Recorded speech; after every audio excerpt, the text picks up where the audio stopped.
Hello friends, welcome to my channel. நான் kitchen கேபினெட்லேருந்து Suji பேசுகிறேன். நம்ம இன்னைக்கு வாழைப்பூ வடை செய்ய போகிறோம். நம்ம சேனலை முத பார்த்தா சப்ஸ்கிரைப் பண்ணுங்கள். வாங்க வீடியோக்குள்ளே போகலாம்.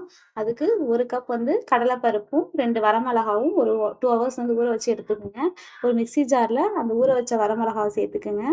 நெக்ஸ்ட் வந்து ஒரு 4 பல் வந்து பூண்டு சேர்த்துக்குங்க. தோலோடய சேர்த்துக்கலாம். 1 ஸ்பூன் வந்து பெருஞ்சீரகம் சேர்த்துக்குங்க.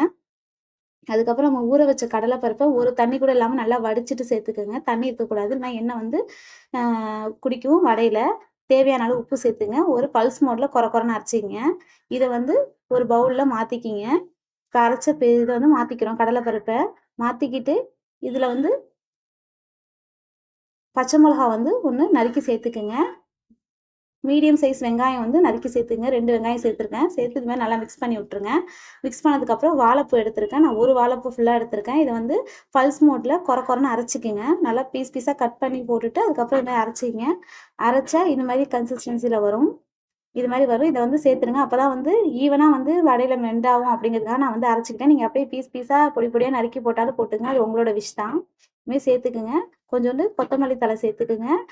பொட்டுக்கடலை மாவு வந்து ஒரு 1/4 கப் அரைச்சி சேர்த்துக்குங்க. நான் அது வந்து வீடியோவில் ஏதோ மிஸ் ஆகிட்டு அதையும் சேர்த்திங்கன்னா தான் நல்லா வந்து சூப்பராக வரும் வடை. சேர்த்துக்கிட்டு இது மாதிரி பிடிச்சிங்கன்னா நல்லா புடி வரும். பிடிச்சிட்டு உங்களுக்கு என்ன ஷேப் வேணுமோ தட்டிங்கன்னா அது மாதிரி வடை மாதிரி தட்டிக்கிறேன். தட்டிக்கிட்டு எண்ணெய் காய வச்சுருக்கேன். ஒரு மீடியம் ஃப்ளேமில் வந்து எண்ணெயை வந்து சூடுபடுத்திக்கிங்க. சூடுபடுத்திக்கிட்டு இப்போ நம்ம தட்டி வச்சுருக்க வாழைப்பூ வடையை ஒன்றா போடுங்க. செம சூப்பராக இருக்கும் ஃப்ரெண்ட்ஸ். ஓகேவா?